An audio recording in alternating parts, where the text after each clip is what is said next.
Hey folks, how's it going? I'm Josh, and I'm going to be checking out Louis C.K. Russian Story. You guys been asking me to check this out. Um, Hoping this is the one. I'm seeing Russian characters. I typed in Louis C.K. Russian Story. That's what came up. So let's hope this is the one. So we're going to jump right into it.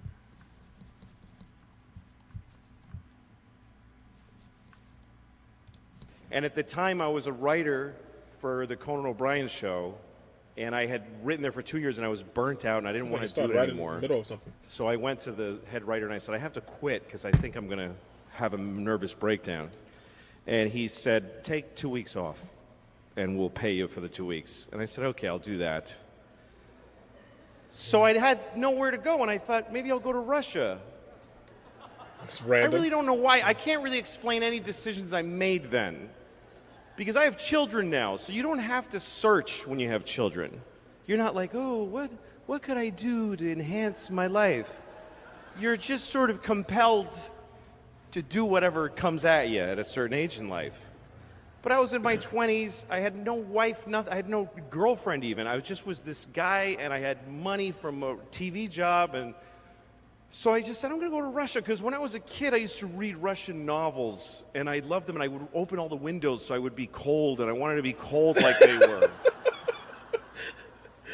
So I just decided I'm going to go. And also, somebody told me that the wall had just come down in the Soviet Union, and that Russia was a really crazy place at the time. So I said, I'm going to go there.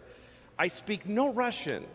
I can't even look at the alphabet and understand what I'm looking at. There's no place more foreign to me than Russia. So I went. I went to Moscow, which is, when you land in Moscow, it's just forest, and there's a city in the middle of just forest. It's terrifying. And as the plane goes down, you're like, no, I didn't want to really do this. And the whole time there, I couldn't fend for myself. It was already a country that was just broken in pieces. And the weirdest things happened to me there, and they just became normal after a while. Like I was in a restaurant. This is a strange format for him. It doesn't seem like he usually has. He tells stories, but I'm used to like more jokes hidden by now. You know what I mean? And a waiter came up to me, not my waiter, and he said, Coca-Cola?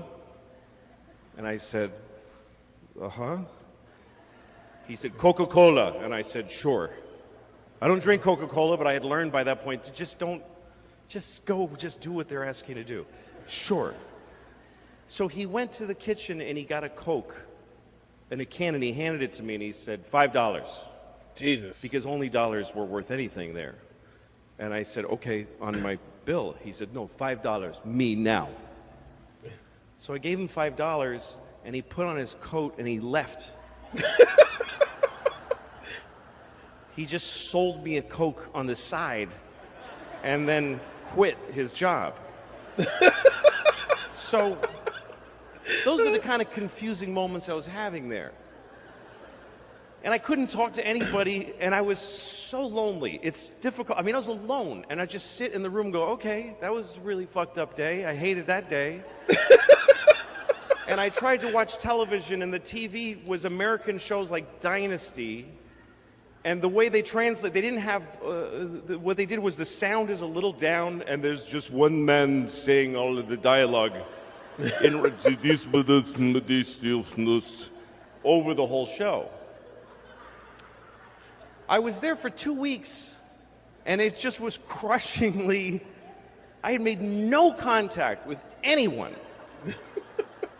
And then one day I went into the subway. Now, if you've never been to Moscow, the streets in Moscow during the Cold War, they were made wider so that they could have missiles go down the middle of the street for the parades. And if you go there, you'll find out, if you go behind the big buildings, they actually tore the buildings off of their foundations and dragged them back. And a lot of the bigger buildings in Moscow, in the back, they're being held up by like bricks. It's really unnerving how unsafe the whole city is. So the streets are very wide, and you can't cross the street on a green light. You'll never make it.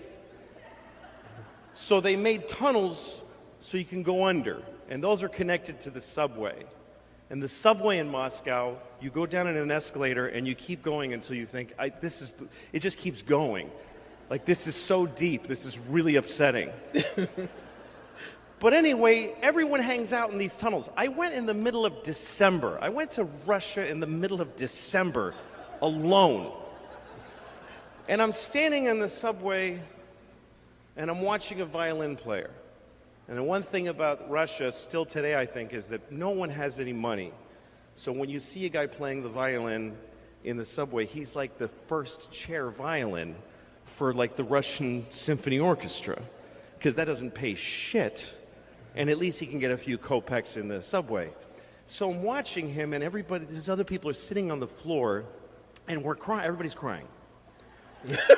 Everybody. It's just normal. People are just watching, just wiping away tears. And there's a young fella sitting here, and he looked my age. I was 25 at the time. He looked about 25, and he was tattered and just watching this violin player. And then this group of kids walked by, about 8 children, ranging from 5 to 10 years old. This is a real bleak story. Is this supposed to be funny? There's a few funny parts. It's pretty kind of like bleak. It reminds me of that Russian version of Simpsons when you like that opening they did, which is super like just depressing and gray. And their faces were dirty, like, you know, like in Oliver Twist, like they were in a play. Like they had rubbed dirt on their face. And they're all wearing men's coats that they're wearing as like you know, from the neck down to the floor. And none of them have sleeves, their hands in their sleeves. Their sleeves are just flopping. They were like street urchin kids. And the coats, it just looked like these men's coats.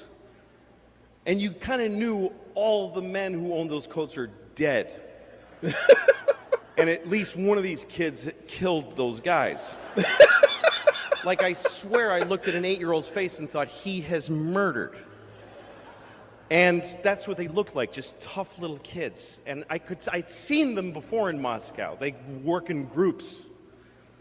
The guy sitting below me that I identified with called out to the head kid in the front. I don't speak Russian, so I just knew he was going, he's appealing to him. He needed something. And the kid with his hands in his sleeve looked at him suspiciously and said, like, what the fuck, why, what do you want from me? And the guy went, explaining himself, and he showed that his shoe had come apart. And he showed that his shoe was like a flap, and he showed the kid, and he showed him his shoe, and the kid shrugged and said, like, okay. And the kid's hand appeared from out of the sleeve, and there was a tube of shoe glue in his hand. He didn't rummage for it. It was already there. And he handed it to the guy, and the guy fixed his shoe with the glue, gave it back and just did. And then the kid from the other, he took his other hand had a paper bag, and he put the glue in, and he huffed it, and his eyes rolled back, and he got high. And then the group kept going, and I couldn't believe what I just saw. That the misery in this country at that time was so calculable and so predictable that this guy thought, my shoe's broken. Oh, there's a child. He's sure to have some glue in his hand because the state of our nation is so wretched. And I looked, and he looked at me, and I was startled, and then he laughed, and I laughed. And he's the only person I had any contact with in the whole of the Soviet Union. And I realized this is why I came here, to find out how bad life gets, and that when it's this bad, it's still fucking funny. That's all I got. Thank you. That was bleak at first, but that was a really good story, man. Like, it kind of, I guess I can say it's kind of, it can definitely echo. And I had written there for this story can kind of echo like what's going on right now, where people kind of, there's a lot of people who aren't taking everything that's going on seriously. Then there's other people who are taking it super seriously and think we can't recover from this at all, and think it's going to be bad and blah blah blah. Economy's going to crash and people are going to lose homes. Like, yeah, bad stuff is going to happen. Yeah, it's going to be tough, but we'll get through it. I know we will. Stuff like this usually just makes us stronger. It stinks that things like this have to happen to kind of like make you connect and make you appreciate life a little more. But I think every so often we've been kind of like in a coma for a while and kind of just skating by and kind of taking a lot of stuff for granted for a long time.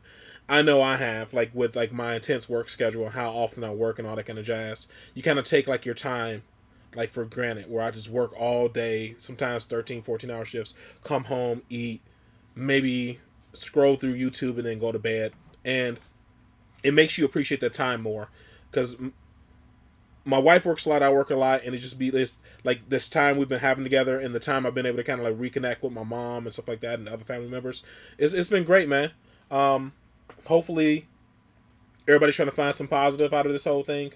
Hopefully everybody's kind of taking advantage of the time they have, like family, and I know you can't do big groups, but like meeting with friends, stuff like that, and trying to catch up for with lost time. And hopefully this kind of helps some of these big corporations kind of reevaluate like how they treat their people and stuff like that too.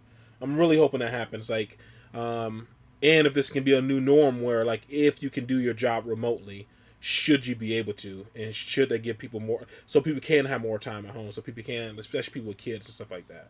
So this video, this is a really good story, man. I like this, not just for the they're only spurts of comedy, but like just kind of for like the life lesson, man. This I don't know, this is a good story. It's really, because you never know how bleak things can freaking get, man. Because I've been through poverty and all that kind of stuff. I've been through the point with no running water, no electricity, no sewage, having to go to if you guys are from like the Maryville, Gary, whatever area, there's like a spring over on Chase Road. Going there to fill up buckets of water, and gallons of water, all that kind of stuff, just to have that. Yeah, man, it makes you appreciate stuff more. So we'll get through it. I've been through really bad times. I know you guys get through it too. If this is your first time going through a bad time, you'll get through it. We'll all get through it. Don't let the news scare you. I mean, be aware, but don't. I mean, be cautious. Be aware. Take it seriously, but don't get saturated in it, man, to the point where it drives you crazy. Because a lot of people do that. I have family and friends who are doing that, and they're driving themselves crazy because of this situation. They're so stressed out every second of every day. See the positive in it, because all stress is going to do is bring down your immune system, man, and gives you a greater chance to get sick, man. So be ready, enjoy the time you have. That's all I gotta say, man. I don't really like to drag this stuff out too much, these videos out too much, but this story just made me kind of relate to what's going on now, and I really appreciated it. I'm glad you guys recommended this. I'm glad I checked this out. This was, at first I was like, this isn't comedy, man. What's going on here? Why you guys send me this? But I think it came at the right time. I'm glad it came now, me just saying it now. It was good. Appreciate it. All right, guys, that's it. Hopefully you're happy, safe, healthy, enjoying the time you have with your family, enjoying the time you can have with your friends, maybe doing some watching some movies, catching up on that stuff. And that's it, guys. Thanks so much. I'll see you in the next one.